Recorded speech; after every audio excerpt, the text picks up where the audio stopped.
Everyone. Just want to touch base with you all again this week. It is Thirsty Thursday, so I just want to share a couple thoughts with you guys. I read this passage, Proverbs chapter 3, verses 9 and 10. It says, "Honor the Lord with your wealth and with the first fruits of all your produce. Then your barns will be filled with plenty, and your vats will be bursting with wine." Now, most of us are not farmers today, but I think you get the point of what the passage is trying to say. Basically, honoring the Lord with our wealth is more, or really much more, than returning a faithful tithe and offering to God. In fact, it's way deeper than that. So, what we need to do is basically we need to define what wealth is. Well, wealth is simply one's accumulation of resources. Now, this could be money, which is what we often think of, but it could also be your health, it could be relationships, it can be something as simple as love itself.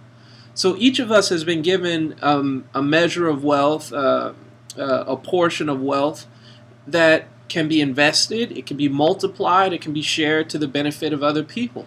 And this is what it means to honor the Lord with all of your wealth.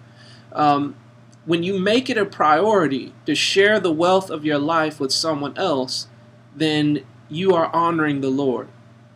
So share your wealth, the wealth of your time with God in personal devotions.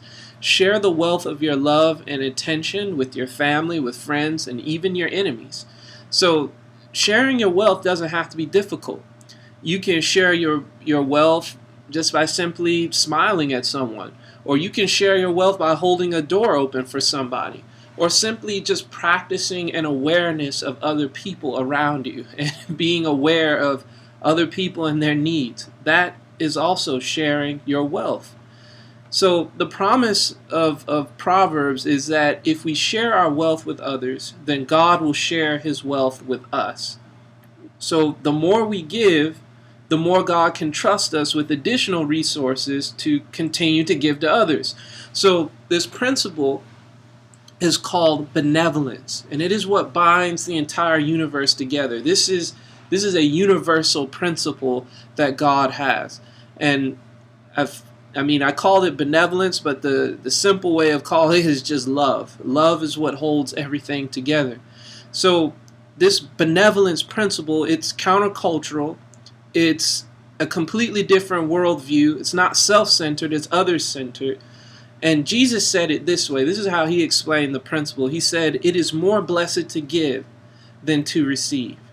So as we bless others with our wealth, God will pour his wealth into our lives. Now, as we're journeying together on, what the Bible calls a straight and narrow path, our religious experience, one thing that we shouldn't forget is to also share the wealth of our experience and our knowledge with other people. And we can do that in a very special community that we call church. So couple your devotional life and your daily experiences, couple that with a desire to share what Christ has taught you. And you get to do that, again, in church, in Vespers, in small groups, and things like that.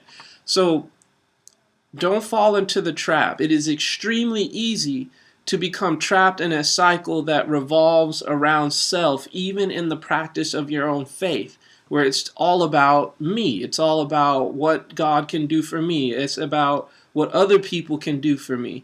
But also think about other people. What can you do to others? How can you share your wealth?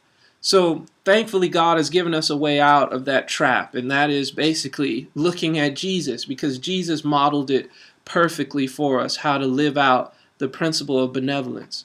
So as God showers you with spiritual wealth, pray that God will give you opportunities to be a river of blessing to the world around you.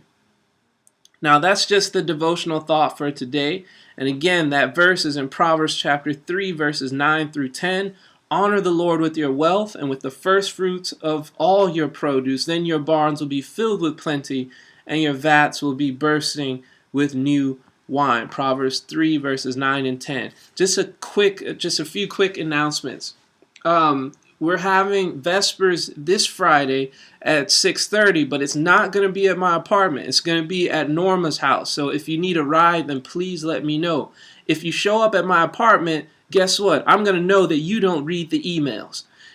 The other announcement is this. On Saturday night, we're going to have a game night at Nikki's place. That's another one of our Purdue moms. So our Purdue moms are hosting us this weekend. Friday night, Vespers at 6:30, and then Saturday night, I think at 7 o'clock at Nikki's. And again, both of those, if you need a ride, let me know. Oh yeah, and one last announcement. Read the emails.